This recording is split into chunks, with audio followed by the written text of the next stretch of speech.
বঞ্চিত করেছিল। বাংলাদেশের পুলিশ একজন মৌলানা মসজিদের খতিবকে পানি তার মুখে নিয়ে আবার পানি কেড়ে নেওয়া হচ্ছে। এদেরকে ধিক্কার জানাবার ভাষা আমাদের নেই। এদের কাছে মানবতা বলতে কিছু নেই। মানুষ নামের পশু। এদের চরিত্র এখনো পরিবর্তন হয় নাই। তখন ধরে তাদের চরিত্র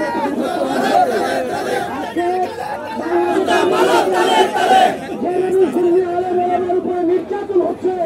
প্রশাসন একটি মামলা পর্যন্ত নিতে গরিবসি করতেছে। প্রতিবাদ জানাচ্ছি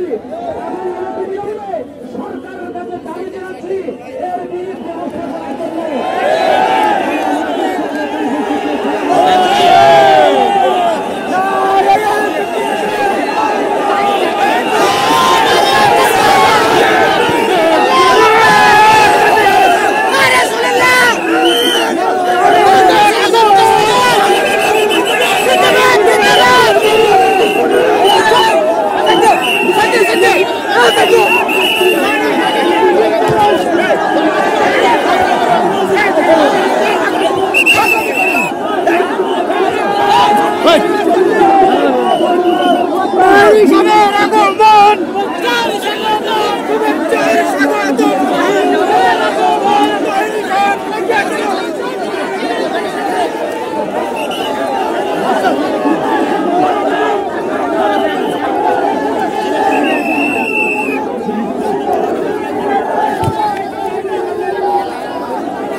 গ্রেফতার করা না হলে ততদিন পর্যন্ত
ভাই একটু দূরে দেখে নেন,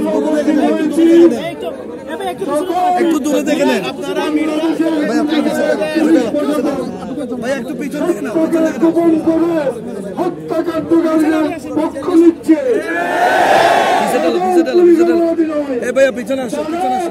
অপরাধের সাথে যুক্ত মোবাইল টাকা রুচি গাজীপুরের ডেপুটি কমিশনার সহ এই সমস্ত ন্যাক্কারজনক কর্মকাণ্ডের সাথে যে সমস্ত পুলিশ বাহিনী যুক্ত অবিলম্বে তাদেরকে গ্রেফতার করার জন্য। সম্মানিত দেশবাসী, আজ সারা দেশের মানুষ বিক্ষুব্ধ, কিন্তু সরকার কোনো পদক্ষেপ নিচ্ছেন না। আরো একটা বিষয় আছে, সেটা আমরা বলছি না, সেই বিষয়টা হলো নারী কমিশনের নামে প্রতিটা কমিশন বাতিল করতে হবে। প্রতিটা কমিশনের কোন রিপোর্ট বাংলার জনগণ মেনে নেবে না। সম্মানিত দেশবাসী, আমরা সুন্নিরা এক এবং ঐক্যবদ্ধ।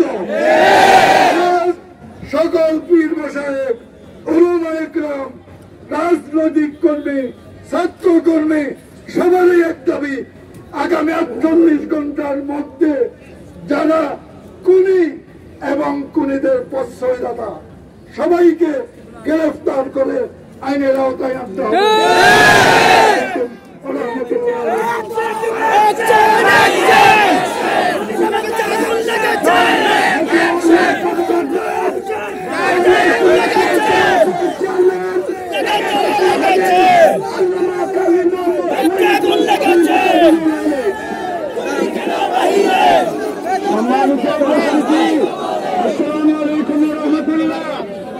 আমরা আল্লামা ফারুকের বিচার পাই না, মনে হচ্ছে সুন্নি জনতা নীরব থাকবে। আমরা দূর দাবি জানাই যে আল্লামা ফারুকী সহ মৌলানা রইসুদ্দিনের বিচার দ্রুত করার জন্য জোর দাবি জানাচ্ছি। এবং সেই দেশ যেখানে 92.8% মুসলমানের দেশে কোরআন সুন্নাহ বিরোধী কোন আইন করতে দেওয়া হবে না। কোরআন সুন্নাহ বিরোধী কোন আইন করতে দেওয়া হবে না। জনগণকে জানিয়ে দিচ্ছি, সুন্নি মুসলমানরা জাগিয়েছে, আর এদেরকে দমিয়ে রাখা যাবে না। ঐক্যবদ্ধ থাকুন। আগামীকালের বিক্ষোভ সমাবেশকে রাজনীতি দলের সবাই দলে দলে এসে সুন্নি জনতা কি আছে?